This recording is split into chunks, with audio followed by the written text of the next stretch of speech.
एक नगर में एक सेठ और सेठानी रहते थे। उनकी एक बेटी भी थी और सेठ जी ने उनकी बेटी की शादी एक बड़े घर में की। बेटी भी बहुत खुश रहने लगी और सेठ सेठानी दोनों बात कर रहे थे। तभी सेठ ने बोला, अब तो हमारा काम सब खत्म हो गया, बेटी भी ससुराल चली गई, अब कल से हम सत्संग जाएंगे।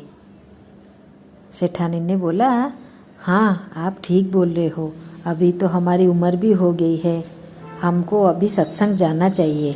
दोनों ने रोज सत्संग जाना शुरू कर दिया। रोज शाम को सेठ और सेठानी दोनों कहाँ पर निकल के जा रहे हैं। एक दिन तोता ने पूछा, सेठ जी आप रोज कहाँ जाते हो? सेठ जी ने बोला, हम दोनों रोज सत्संग जाते हैं ज्ञान सुनने के लिए।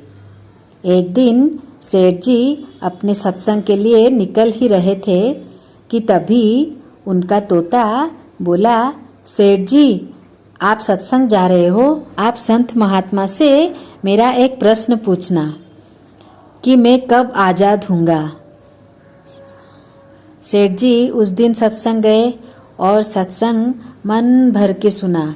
जैसे ही सत्संग खत्म हुआ, उन्होंने संत महात्मा से प्रश्न पूछा, महात्मा जी हमारे घर में एक तोता है, उसने आपसे पूछा है कि वो कब आज़ाद होगा।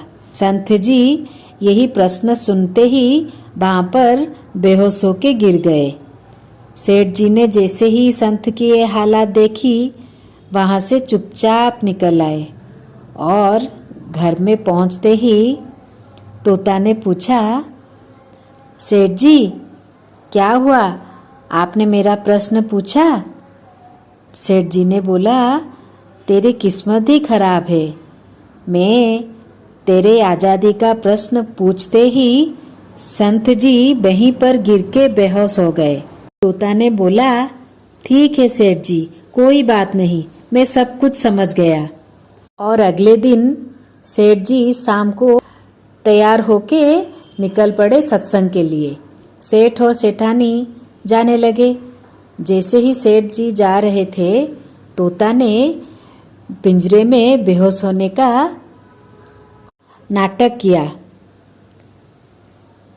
सेठ जी जैसे ही पिंजरे के पास आए, देखा तोता वहाँ पर मरी पड़ी है। उनको लगा तोता मर गई है। उन्होंने क्या किया, पिंजरे को खोलकर जैसे ही तोता को हाथ लगाया, तोता एकदम से फुर्र उड़ गई। तोता तो उड़ गया। अभी सेठ और सेठानी बहुत दुखी हो गए, इतने दिन से पाला हुआ था, अभी वो उड़ गया। ठीक है चलो अभी हम चलते हैं सत्संग, समय भी हो चुका है। ऐसे बोल के दोनों सत्संग में पहुंच गए। जैसे ही सत्संग में पहुंचे, संत महात्मा ने सेठ जी से पूछा, कल तुम तोते के बारे में पूछ रहे थे ना, अब वो कहाँ है? सेठ जी ने कहा, महात्मा जी हम सब सत्संग निकल ही रहे थे कि तभी वो जानबूझकर पिंजरे में बेहोश हो गया।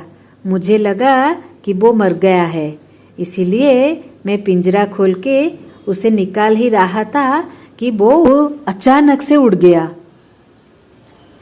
संत ने सेठ जी से कहा, देखो तुम इतने दिनों से सत्संग सुन रहे हो, सत्संग से ज्ञान ले रहे हो, मगर फिर भी संसार की मोह माया पिंजरे में बंधे हुए हो।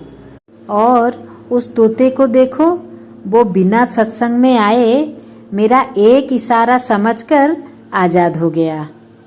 इसी तरह के नए नए कहानियाँ देखने के लिए हमारे चैनल को लाइक और सब्सक्राइब करें।